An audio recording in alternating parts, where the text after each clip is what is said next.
Hello everyone, thank you so much for checking out my channel. Requiem from the Darkness is a series that aired on October 3rd, 2003 and ran until December 26, 2003 and consisted of 13 episodes. The studio that produced the series is TMS Entertainment, who have also worked on other shows such as Megalobox, Detective Conan, and Real Life. The series follows Yamamoto Momosuke, a young children's author. Tired of writing children's riddles, he sets forth to gather 100 gruesome and terrifying tales. During his search, he meets 3 mysterious people called Anyu, who have supernatural powers. The series mostly focuses on these 4 characters as they travel from town to town, casting judgment on evil humans, spirits, and creatures. During his encounters with the 3, the author begins to question his morality, and if what they are doing is truly justified.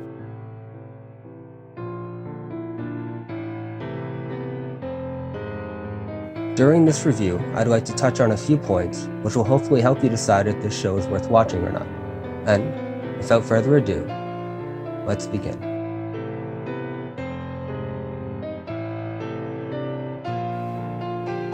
Momosuke.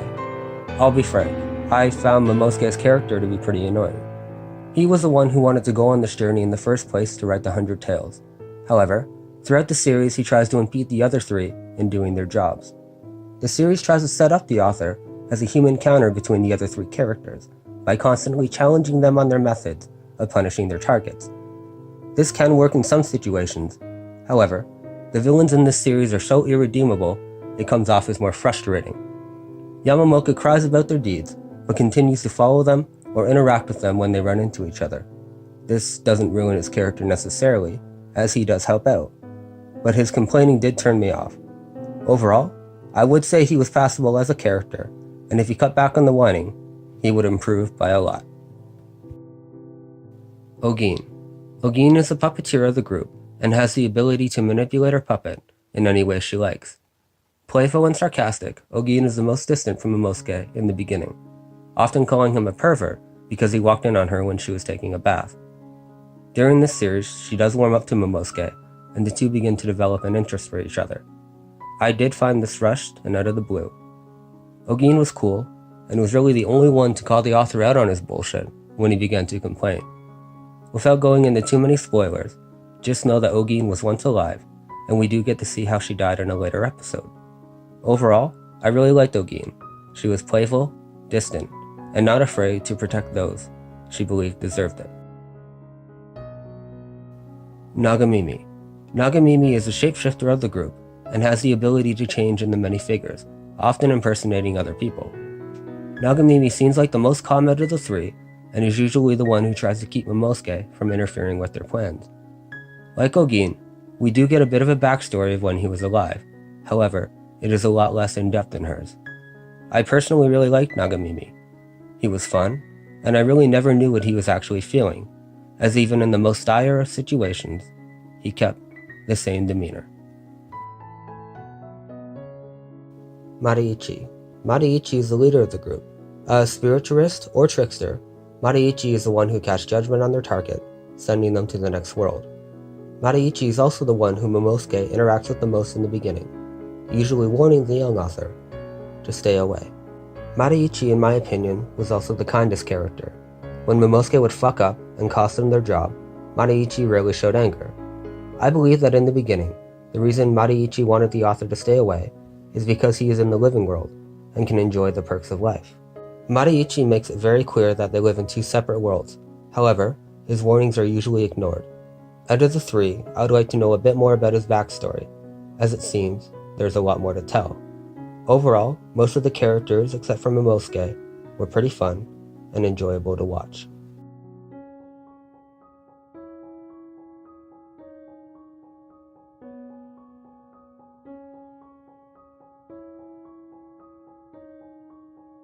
The art style of this show is certainly unique. I have never seen a style like this. Houses and buildings are crooked to add to the uncanny and eerie world. If I could describe it, I suppose I would call it beautifully depressing.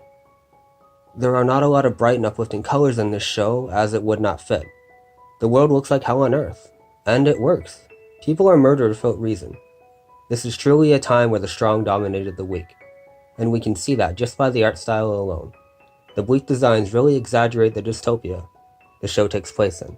The character designs are also very different from other shows. From a 2-foot-tall goblin-like creature that Momosuke works for, to a giant monster-looking man with a hunger for horse meat. This also works incredibly well to show disturbing imagery. More than once my heart began to race with the visuals I was seeing, especially episode 4. I don't want to spoil it, but please note it is a little disturbing. Overall, the art style is gorgeous, different from most shows out there.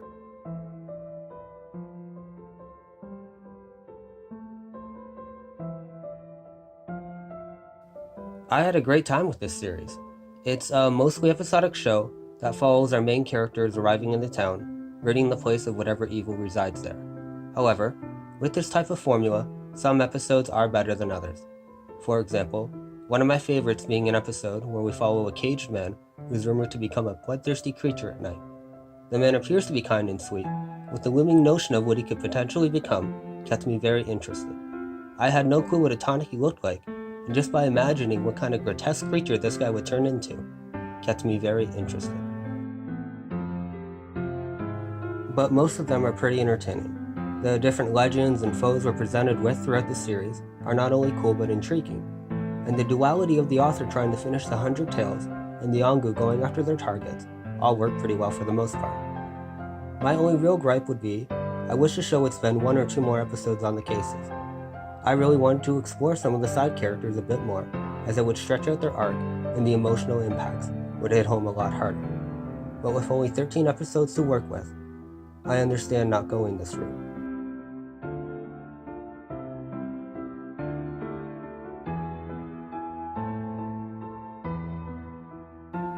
The voice acting is very well done. Yamamoka Momosuke is played by Grant George, who has played other characters such as Nav from Hunter x Hunter and Lancer from Fate Zero. Ogin is played by Karen Strassman, who's voiced Nina from Monster, and Colin from Code Geass. Nagamimi is played by Michael McConaughey. He's played by Mike, who has voiced Charles D. Britannia from Code Geass and Shin from Fist of the North Star, the movie. And finally, Madaichi is voiced by Steve Kramer, who has voiced V-Zeph from Hunter x Hunter and Dario Brando from JoJo's Bizarre Adventure. Each of the main cast did a great job with their characters, and I did not think any one of them was miscast. This is a challenge, as most episodes require a lot of emotion. The people are in a violent and dangerous world in Edo, Japan. Horrible things happen in this world, and I cannot think of very many characters who over or underacted during these intense moments. Overall, I would say the dub is very solid.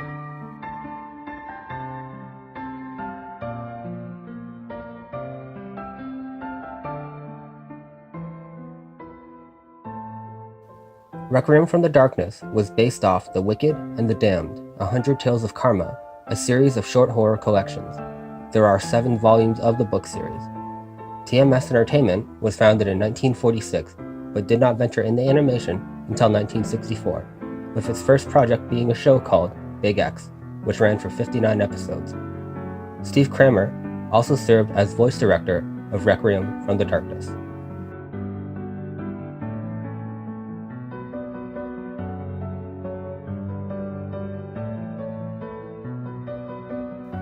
Requiem from the Darkness isn't for everyone. There is rape, incest, murder, and violence present throughout the series, and there are times where I did feel a bit uncomfortable. And that's why I enjoyed the show. Cinema is supposed to invoke emotions from its audience. I want to leave a series or film feeling something, whatever that may be. I do wish there were more shows like this. However, I think the genre is starting to die out.